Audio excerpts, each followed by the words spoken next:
আসসালামু আলাইকুম। আমি এমকে টেকনিক্যাল ট্রেনিং ইনস্টিটিউট থেকে বলছি। আজকে ছাত্রদের ফ্রিজের কাজের জন্য যে ভোল্টেজ স্টেবিলাইজার আমরা ব্যবহার করে থাকি, সেই ভোল্টেজ স্টেবিলাইজার সম্পর্কে ক্লাস চলতেছে। ভোল্টেজ স্টেবিলাইজারের ফ্রিজে লাগাইলে কি সুবিধা, সেগুলি নিয়ে আলোচনা হচ্ছে এবং ভোল্টেজ স্টেবিলাইজার কিভাবে কাজ করে সেগুলি ছাত্রদেরকে এই ক্লাসে দেখানো হচ্ছে।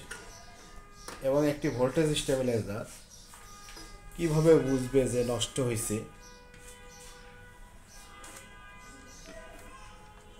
কিভাবে লো দিলে নর্মালে কাজ করবে, সেটা ছাত্রদেরকে কি হচ্ছে দেখানো হচ্ছে। দেখেন এখানে স্টেবিলাইজারের ফাংশন আছে, পাওয়ার আছে, হাই ভোল্টেজ আছে, ডিলে আছে, লো ভোল্ট আছে। অনেক সময় স্টেবিলাইজারে লাইন দিলে ডিলেতে আসে, অনেক সময় পাওয়ারে আসে। আবার এই পাশে কি আছে, ভোল্টেজ স্টেবিলাইজারের মিনিট সিস্টেম দেওয়া আছে। এখানে ফাংশনটা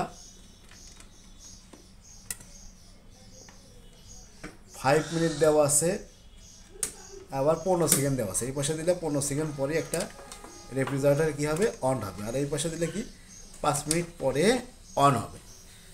স্টেবিলাইজারের সঙ্গে একটা কি দেওয়া হয়, ফিউজ দুই একটা দেওয়া থাকে।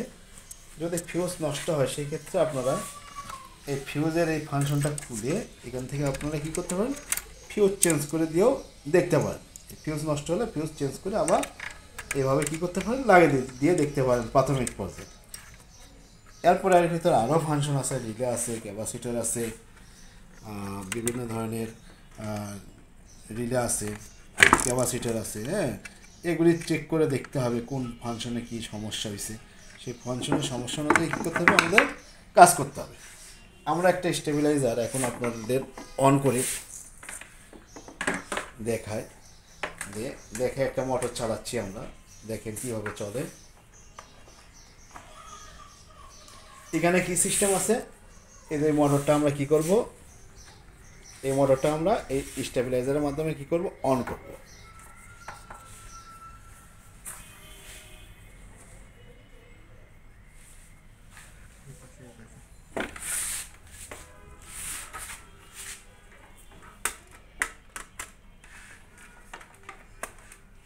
এই মোটরটা আমরা অন করব। অন করার জন্য এখানে আমরা কি আছে, 5 মিনিট আছে আর 15 সেকেন্ড আছে। আমরা কি দিলাম, 15 সেকেন্ডে দিলাম।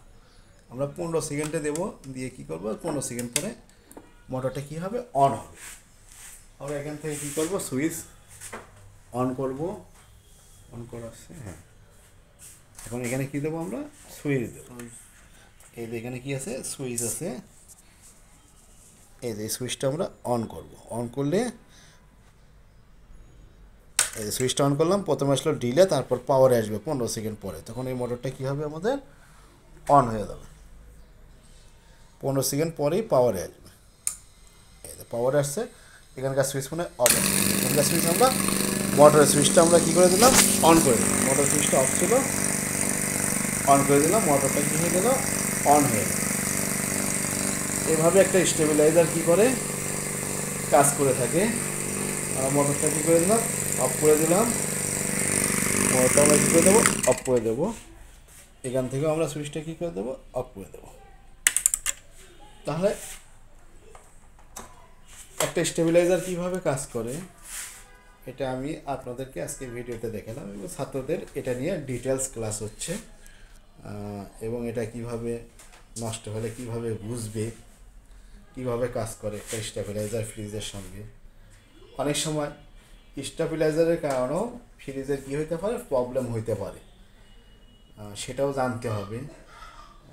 অনেক সময় ভোল্টেজ আপ ডাউনের কারণে কম্প্রেসরটা যেমন রক্ষা করে, এই ভোল্টেজ স্টেবিলাইজার অনেক সময় কম্প্রেসরে ক্ষতিও করে থাকে।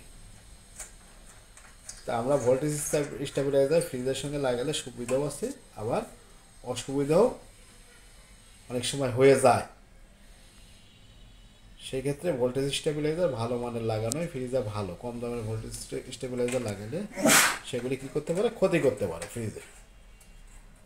তাহলে আজকে ছাত্রদের আমাদের স্টেবিলাইজার সম্পর্কে ক্লাসে আলোচনা হচ্ছে এবং এগুলি ডিটেলস নিয়ে ক্লাসে আলোচনা চলতেছে। আজকে এইটুকুই।